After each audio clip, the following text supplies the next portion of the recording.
Hey guys, how are you guys doing today? So this guide is about Darkest Dungeon 2, how to get to the mountain, how to beat the final boss, and of course, how to survive along the way. We're going to talk a bit about enemies, about stress, locations, heroes, trinkets, party composition. Now, if you've played the first one, you should have no problems whatsoever getting to the mountain and beating the final boss. But if you're new to the series, I guess my best tip would be don't get mad. The RNG can be frustrating at times, just remember that you're supposed to lose your first runs. Now, the first thing that you need to do when starting a run is to choose 4 characters between the 9. So I guess we should first talk about party composition. Now, I'm sorry, but I will not go in depth about this. There are many things to consider, many skills, many situations, and even luck, if you get a certain trinket or not. Every hero is capable of getting you to the final boss, everyone is capable. It all depends on what are you expecting them to do. You don't bring the man-at-arms along to stress heal the others. He's got one ability and he can trigger half the time. You bring the Jester for that, or the Plague Doctor. Keep in mind that you need a tank, someone who's capable of tanking the big hits. You need 1-2 DPS and then a healer, someone whose main purpose is to heal the others. Of course, that healer is capable of doing other things as well, but his main purpose is to heal. You might cut out 1 DPS and grab a support instead, for example the Jester or the Occultist. These guys can pull enemies, deal damage and heal or stress heal. Preferably, you want your characters to work well together. For example, a party composition that doesn't rely on blood, blight or fire damage is Man-at-Arms, Highwayman, Grave Robber and Occultist. This party benefits greatly from combo skills. Lots of skills to proc this and lots of skills to take advantage of this combo. They also have skills to move in case of a shuffle. An example of a comp that deals blood damage would be Hellion, Highwayman, Jester and Occultist. When choosing between heroes, keep in mind that you need a healer. You don't necessarily need a stress healer, but you do need a healer. Second thing, you need access to the backline. They're often the most annoying ones. They will do stress damage to you, they will debuff your characters and buff their allies. They have high speed, which means they're probably gonna start attack before you. More often than not, you'll want to prioritize those over the front line, which are basically meat shields. These frontliners don't usually have access to your backline, where your healer and or support characters are, and they will usually attack your tank. So as long as you have access to healing, should not be a problem. The third thing that you should care about, shuffling. Now, it doesn't happen as often as in the first game, but it does happen from time to time. You want characters that are able to quickly get back to their optimal position. Fourth thing, obviously you want some sort of synergy between your characters. Like I previously mentioned,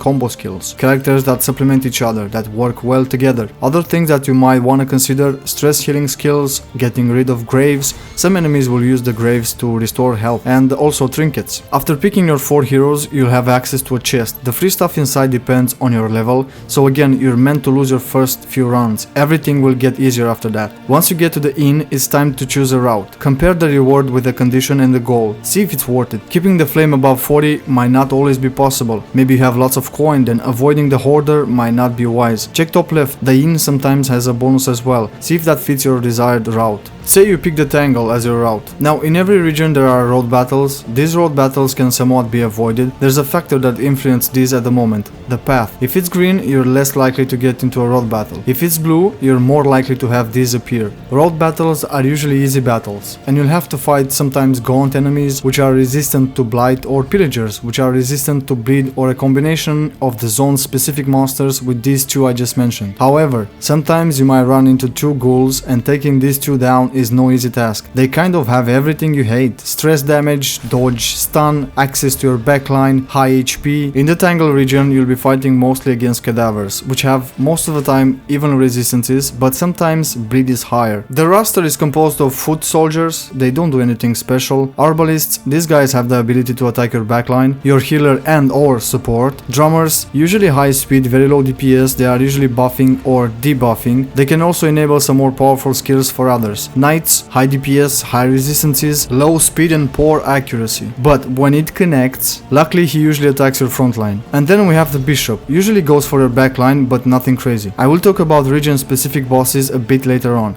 Now, how do you navigate in a region? What do you choose? Where do you go? Gotta keep in mind a few things. First, do you have enough flame or not? Then go for assistance encounter. Best way to increase the flame. Some quirks are really bad and you should visit the hospital as soon as possible. For example, those that impact stress in a negative way. If you wanna go to the store, keep in mind that you will not find better stuff than what you can normally find by playing. And what I mean by this is that the store is tied to your level. So if you're say level 25, you will not find items that you can get at level 40, for example. You want to go to a watchtower as early on as possible, don't bother if it's close to the end. You should, however, visit shrines whenever you can, especially when you're starting out. But what if you want to go in the Foetor region? Well, you'll be fighting Plague Eaters, and they are very resistant to blight. Their roster is composed of livestock, which gets eaten by others to regenerate health, the Butcher, who can damage your backline, and whenever he attacks he also pushes or pulls your heroes, the Maid, who attacks your backline with blight and buffs the others, the Lord, who...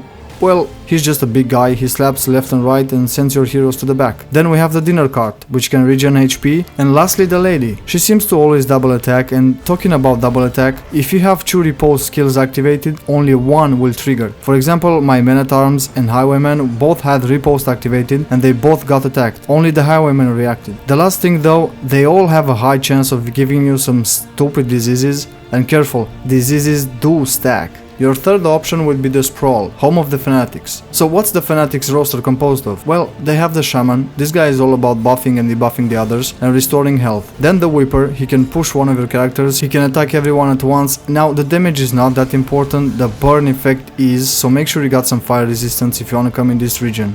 Then there's the big guy, who can buff himself up. He quite often attacks twice in a row, and if he's buffed up, there will be fire coming your way. And yes, he can also push your heroes. The Immolatist, he will be all over your backline while buffing his allies. Flayer, he's got riposte, he can double attack, and when he does, he'll probably give you burn and bleed damage. And the last one, Sacrificial, basically this guy always starts at the back and his goal is to get in front and throw that fire on your heroes. It deals a lot of damage, gotta take him out before he gets in front of his allies. The Sluice region, if you wanna pick this route, you'll get no reward, you'll have no goal nor modifier. This region is about 40% shorter than the others, and you have no map. You'll encounter swine, which are resistant to blight. Only 2 types of enemies here, the Swine Skulker and the Swine Brute. The main gimmick in this region is stealth. Those Swine Skulkers have stealth. There are a few skills that deal with stealth, but they have such low HP it really doesn't matter. They can however attack your backline, which is a bit annoying. Some blight resistance will be a good idea when coming in this region. As for the Swine Brute, usually attacks both frontliners, high HP, that's about it. The Mountain. No map, but you don't need one anyways. You'll have to fight twice before getting to the final boss, and you will get no rewards from these fights. Now, you can find cultists in every region, and if your flame rounds out, you will get ambushed by them. They are very tough early on, so get some trinkets and upgrade some skills before fighting these enemies. The Cardinal is the toughest one, high HP, and when he attacks, you'll get all 3 status effects, bleed, blight and burn. Plague Doctor doesn't give a shit about this though. And he can also shuffle your entire roster. Second one will be the Evangelist, usually attacks your frontline with bleed attacks, and the last one, Cherub, buffs, debuffs and can also push one of your heroes to the back. They're all weak to bleed attacks, the other resistances are pretty even in general. Now the boss, no matter how much speed you have, one shackle will always attack first, and this will happen every turn. The attack will prevent you from using healing skills or using ranged attacks, it's random each turn. Sometimes you cannot use melee attacks, sometimes you cannot stress heal, and from my experience, the shackles seem to prioritize backliners. How about the status effects? Well, one shackle might have high bleed resistance, another high blight resistance. They don't share the same weaknesses when it comes to status effects. One thing's for sure though, they cannot be pushed or pulled. Now that we're done talking about regions, how about we talk a bit about stress, trinkets and region bosses. There are 4 types of trinkets divided into 4 categories. We have a flat bonus trinket, for example, plus 20% HP, you get the 20% HP no matter what. Then we have a condition, for example, if rank 4 plus 5 speed. Chance related trinkets, for example, the character has a 25% chance to heal 10% at the start of a turn. And the last type of trinket is the class one. For example, Stiff Drink for Grave Robber. And all these are divided into 4 rarities: vague, distant, indelible and unforgettable. Now, there aren't many trinkets at the moment, the game just released in early access, but just some general rules I'd say. You want to look for speed trinkets because you want your heroes to do their actions first, you want to attack first or debuff or stun the enemies. One piece of advice here, doesn't happen very often, but you want your healer to go before your DPS does because of damage over time. Prioritize dodge for dodge based characters. Useless to give the leopard dodge, he will still get hit. Also, some stun resist will be nice. There aren't many enemies that can stun you at the moment. I'm sure they'll add more in the future, but you don't want your healer to get stunned, or the Highwayman, cause he cannot use his riposte skill. And also, any trinkets that can help with stress should be high on the list. Remember that you can change trinkets anytime. As long as you're not in a fight, you can change the trinkets. Stress. Stress can be influenced by many things. Enemies can attack you and inflict horror. Having a low flame level, if a hero wants you to go right and you go left, that's one stress. So what can you do to lower the amount of stress? Well, first of all, having a hero that can stress heal would be nice, like the Jester. But you don't necessarily need him. You can also pick the Plague Doctor or the Hellion. Having some stress related trinkets, for example, Gilded Mind. Quirks, for example, Calm. You can also buy items to use during combat or when staying at the inn. And let's not forget about the Stagecoach. You have a few upgrades that will allow you to reduce the chance of negative banter, which you know is stressful for your heroes. And you can even find a wind machine, which will reduce the stress even further.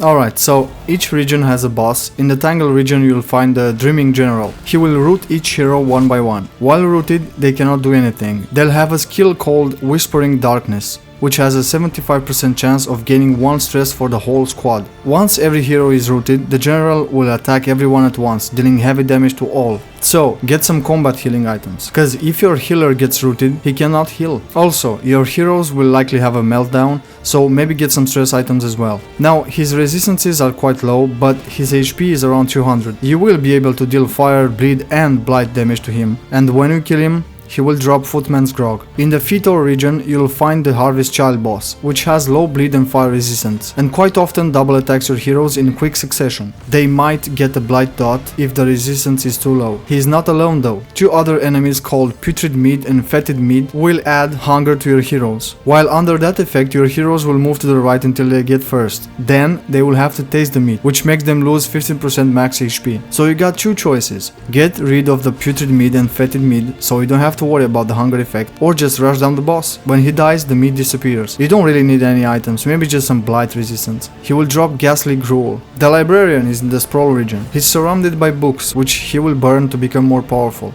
He can also shuffle your heroes, and as he becomes more powerful, he will start to attack everyone at once, leaving burn dots on everyone. So some burn resistance will be a good idea. He doesn't have high bleed or blight resistance, and preferably you want your heroes to be able to attack the 4th spot. That's where he starts and just rush him down. He's got around 100 HP and you can get the Smoldering Hymnal from him. And this is the end of my Darkest Dungeon 2 guide.